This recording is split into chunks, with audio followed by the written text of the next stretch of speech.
السلام عليكم ورحمة الله وبركاته. بسم الله والصلاة والسلام على رسول الله.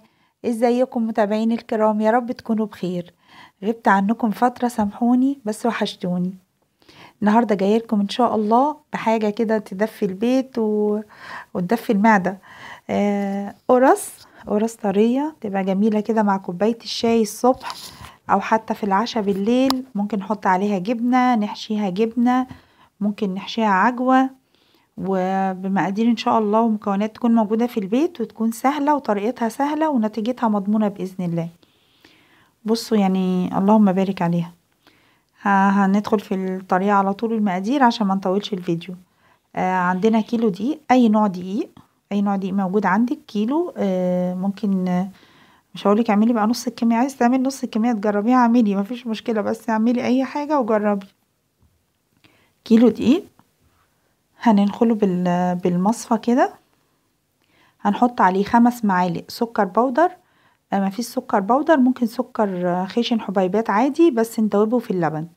معلقة كبيرة ونص خميرة فورية. معلقة صغيرة بيكنج بودر. نص معلقة صغيرة ملح. ونقلب المكونات دي كلها مع الدقيق، وبعدين نكون محضرين كوباية سمنة دافية او زيت او سمنة على زيت، يعني هي كوباية مادة دهنية براحتك بقى، حطيها سمنة، حطيها زيت، حطيها سمنة على زيت. انا حاطة سمنة على زيت.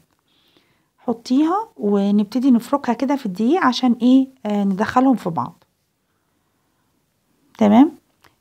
وبعد كده هنجيب بقى لبن رايب. انا ده لبن كان قاطع، بحطه في الفريزر لما بيقطع معايا لبن او كده بحطه في الفريزر، او لما بعمل القشطة زبدة اللبن اللي بينزل منها بحطه برضو في الفريزر عشان استخدمه في المعجنات.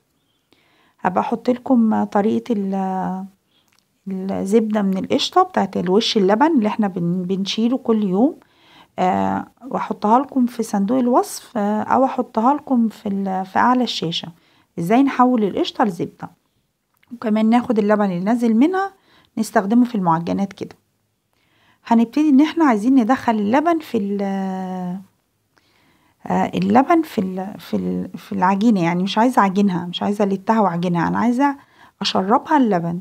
انا حطيت حوالي 3 كوبايات الا ربع من اللبن، يعني ابتديت بالكوباية الاولى وبعدين الكوباية التانية، وحطيت جنبي الكوباية التالتة، كوباية الا ربع اللي هي تالت واحدة يعني، واشوفها محتاجة ولا لا.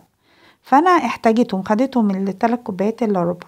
انتوا ممكن اللي هو المج العادي بتاع البيت، انتوا ممكن نوع الدقيق اللي انتوا هتستخدموه يحتاج اقل. يعني ممكن من 2.5 ل3 الا ربع السائل اللي هتحطوه، لحد ما تبقى عجينة كده ما بتلزقش في الايد، بس عجينة ايه؟ طرية وحلوة.